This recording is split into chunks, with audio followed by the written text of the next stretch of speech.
بانی محترم ڈاکٹر سعد احمد رحمۃ اللہ علیہ کو الحمدللہ ہم یہ سمجھتے ہیں کہ بہت بڑی تعداد اردو دان طبقہ، چاہے وہ مسلمان ہے یا وہ غیر مسلم ہے، وہ ڈاکٹر صاحب کو سنتے ہیں. ان کے کلپس الحمدللہ ہم نے بے تحاشا بنائے ہیں، عام کیے ہیں، اور وہ الحمدللہ دنیا استفادہ کر رہی ہے. ہم نے ایک کام یہ کیا تھا کہ ہم نے بانی محترم کی جتنا بھی کنٹینٹ ہم نے ڈالا سوشل میڈیا پہ، ہم نے اس کو کبھی مونیٹائز نہیں کیا، اس سے پیسے نہیں کمائے.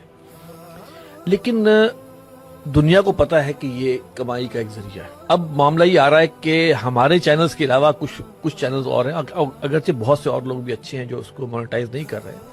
تقریباً میں آپ کو بتا دیتا ہوں کہ اس وقت یوٹیوب کے اوپر 80 سے 90 ہزار چینلز ہیں جو ڈاکٹر صاحب کے کنٹینٹ کو استعمال کر رہے ہیں. 80 سے 90 ہزار چینل صرف یوٹیوب کے بتا رہا ہوں. اس میں سے اب ہوا یہ ہے کہ کچھ شرپسند لوگ، آپ کو پتا ہے کہ وہ موجود ہوتے ہیں. اب وہ ڈاکٹر صاحب کی ویڈیوز، کوئی ویڈیو کچھ اور ہوتی ہے، آڈیو کہیں اور سے لی جاتی ہے، اور اس پر تھمبنیل بہت عجیب زو مانی قسم کے لگائے جاتے ہیں. تو یہ کام جو ہے وہ ہو رہا ہے، اور میں سمجھتا ہوں کہ اس پر جو ہے وہ ایک تو آپ کی طرف سے اس کی مذمت اور اس کے حوالے سے جو بھی کرنے والا کام ہے وہ بھی آپ ذرا بتائیں، تاکہ عوام کو پتہ چلے کہ اس وقت سچویشن ہے کیا. اصل میں اس کی کئی جہتیں ہیں. ایک دو بات عرض کر کے پھر براہ راست آپ کے سوال کے جواب کی طرف آتے ہیں. ایک تو مال کا فتنہ، اللہ کے رسول علیہ السلام نے فرمایا تھا کہ لکل امت فتنہ و فتنۃ امتی المال. یہ صحیح بخاری شریف کی روایت ہے. ہر امت کا کوئی فتنہ، میری امت کا فتنہ وہ مال ہے، یعنی اس سے خوب اس امت کی آزمائش کی جائے گی. آپ نے لفظ مونیٹائزیشن استعمال کیا، اور اللہ کا شکر ہے کہ ہماری طے شدہ بات ہے.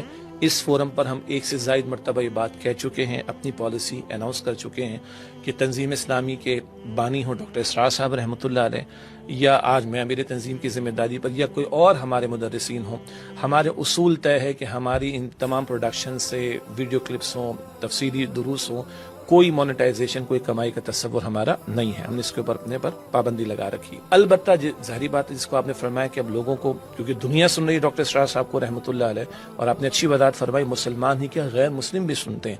بلکہ ہمارے ناظرین کی دلچسپی کا آپ کو تو واقع یاد ہوگا کہ نیو دہلی میں جب ایک بک ایگزیبیشن غالباً لگی تھی اور لاہور سے آمد رہتی تھی، آنا جانا، وہاں سفری سہولیات موجود تھیں، تو بتایا گیا کہ ڈاکٹر اسرار صاحب رحمۃ اللہ علیہ کا کوئی ویڈیو چل رہا تھا، تو کسی ہندو شخص یا خاتون نے کہا بھائی اس کے گلے میں تو بھگوان بولتا ہے. یعنی یہ تو ان کا ایک عام محاورہ ہے نا. یعنی غیر مسلم بھی ڈاکٹر صاحب کو سنتے ہیں جو کم سے کم اردو سمجھنے والے لوگ ہیں. اب کچھ لوگوں کو جو کہ ایک تو ہے شر انگیزی، فتنہ انگیزی پھیلانے والے بھی ہیں نمبر ایک، اور دوسرے جن کا مقصد صرف مال کمانا ہے. یہ جو مال کمانے والے طبقہ ہے، اس وقت ہمارا روئے سخن ان کی طرف ہے خاص طور پر. اور پھر شرانگیزی پھیلانے والے بھی کہ کٹ اینڈ پیسٹ کرنا، کہیں سے ویڈیو کا ایک حصہ کہیں سے دوسرا حصہ اٹھانا، پکچر سامنے کچھ اور لگانا، اور تھم نیل انتہائی واہیات قسم کا بھی اور بیہودہ قسم کا بھی.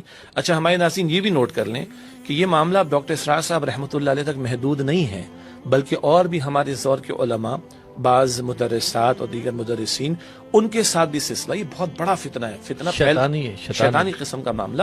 تو یہ شر بڑھتا چلا جا رہا ہے. بہرحال اب coming back to the topic, تو ہم نے اس کیا کیا، پہلی بات تو ہمارا تو یہ طے شدہ ہے کہ ہمارا کوئی مونیٹائزیشن کا اصول ہی نہیں، یعنی کہ ہم نہ مونیٹائزیشن خود کریں گے، نہ ڈاکٹر صاحب کے کنٹینٹ کے اوپر کسی کی مونیٹائزیشن الاؤ کریں گے. ہم نے جو لوگ کرتے تھے ہم نے ان کو روکا بھی ہے، جو نہیں رکے ہم نے ان کو اسٹرائک کی. ہمارے پاس اس کا رائٹ تھا، بالکل ہم نے اسٹرائک کیا اس کو. باقی جو لوگ ڈاکٹر اسرار صاحب رحمۃ اللہ علیہ کے کانٹینٹ کو استعمال کرنا چاہتے ہیں چینج کیے بغیر اور کمائی کیے بغیر، تو ٹھیک ہے، بہت سے لوگ استعمال کرتے ہیں، کبھی ہمیں مسئلہ نہیں ہوا. لیکن شر انگیزی، فتنہ انگیزی پھیلانے والے، اس کے ذریعے کمائی کرنے والے، یعنی اس کانٹینٹ کو پروموٹ کر کے یا استعمال کر کے، اور پھر اس کے اندر جو تقاضے اس وقت کے شر انگیزی کے آگے اس کے اوپر وہ لگے ہوئے، جیسے آپ نے فرمایا کہ ان کو ہم نے اسٹرائک بھی کیا ہے. اب میں اس سے اگلی بات کہہ رہا ہوں. ہماری ویب سائٹ پہ اگر ہمارے ناظرین جائیں گے tanzim.org پر، تو ایک ڈسکلیمر ہم نے کچھ عرصے پہلے وہاں پہ پیش کیا تھا، اس سے کہ اب ہر طرف سے باتیں آتی، ڈاکٹر صاحب نے یہ کیا کہہ دیا جی، یہ تھمبنیل آ گیا، یہ امیج آ گیا، وہ امیج آ گیا. تو ہم نے کہا بھائی ابھی شرانگیزی اس قدر بڑھ گئی ہے کہ اس کے حوالے سے ہم نے چند اصولی باتیں بیان کی، اور ہم نے کہا یہ ہمارے آفیشیل پلیٹ فارمز ہیں، اگر آپ کو ڈاکٹر اسرار صاحب رحمۃ اللہ علیہ کا کانٹینٹ چاہیے استعمال کرنے تو آپ یہاں سے حاصل کیجیے. اس کے برعکس کہیں شرانگیزی والا نقطہ آپ کے سامنے آتا ہے تو آپ ہمیں اطلاع کیجیے. یہ تو ہمارا ڈسکلیمر آلریڈی پہلے سے موجود تھا. اب ہم نے ایک اور فیصلہ بھی کیا ہے، اور جو آپ نے فرمایا کہ اسٹرائکس ہم نے لوگوں کو اسٹرائک مارنا کہتے ہیں، اسٹرائک دینا کہتے ہیں، اسٹرائک دینا کہتے ہیں، ٹھیک ہو گیا، جزاک اللہ خیرن۔ اب ہم اگلے اسٹیپ کی بات کر رہے ہیں، اور وہ اگلا اسٹیپ ہے قانونی طور پر کوئی لا عمل طے کرنا یا کوئی قانونی کارروائی کرنا۔ کیا مطلب؟ سوشل میڈیا ہے نا، تو کچھ ریگولیشن کی بات بھی ہوتی ہے، ریگولیٹری اتھارٹی بھی، پی ٹی ہمارے یہاں موجود ہے، پاکستان ٹیلی کمیونیکیشن اتھارٹی، ہم نے ان سے بھی رابطہ کیا، اس لیے کہ ایک عظیم شخصیت ہے، اللہ ڈاکٹر صاحب کے درجات کو بلند فرمائے، اور ان کی بات غلط پیش کی جا رہی ہے جس سے لوگوں کا ذہن بھی خراب ہونا، اور پھر یہ کہ شر پھیلنے والا پہلو۔ تو ہم نے پی ٹی اے سے بھی رابطہ کیا، انہوں نے قانونی طریقہ ہمیں بتایا، وہ ہم نے اختیار کیا۔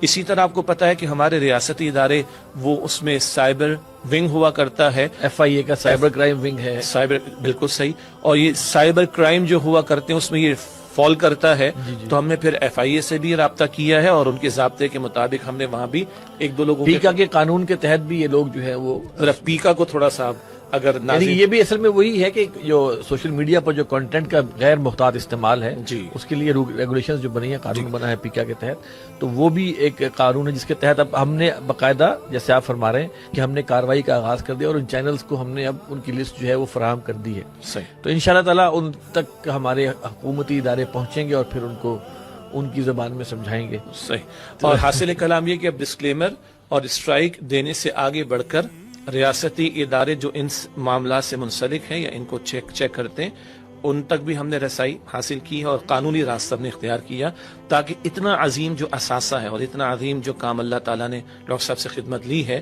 اس میں کوئی شر انگیزی کرنے والے، فتنہ انگیزی کرنے والے وہ کامیاب نہ ہوں، اور کوئی میسج جانا چاہیے۔ اور ہم ڈاکٹر اسرار صاحب کے تو ہم شاگرد ہیں، ان کی روحانی اولاد ہیں، لیکن اور لوگ بھی جو دین کی خدمت کر رہے ہیں، میں سمجھتا ہوں کہ اس نقطے سے یہ میسج ادھر بھی جانا چاہیے شر انگیزی پھیلانے والوں کو، اور ریاستی اداروں کی ذمہ داری بنتی ہے کہ اس طرح کی شر انگیزی کو، فتنہ انگیزی کو وہ روکنے کی کوشش کرے۔ تو اللہ کرے کہ ریاستی ادارے اپنی ذمہ داری پوری کریں، اور ہمارے اس جواب سے میں سمجھتا ہوں کہ لوگوں تک یہ میسج بھی چلا جانا چاہیے۔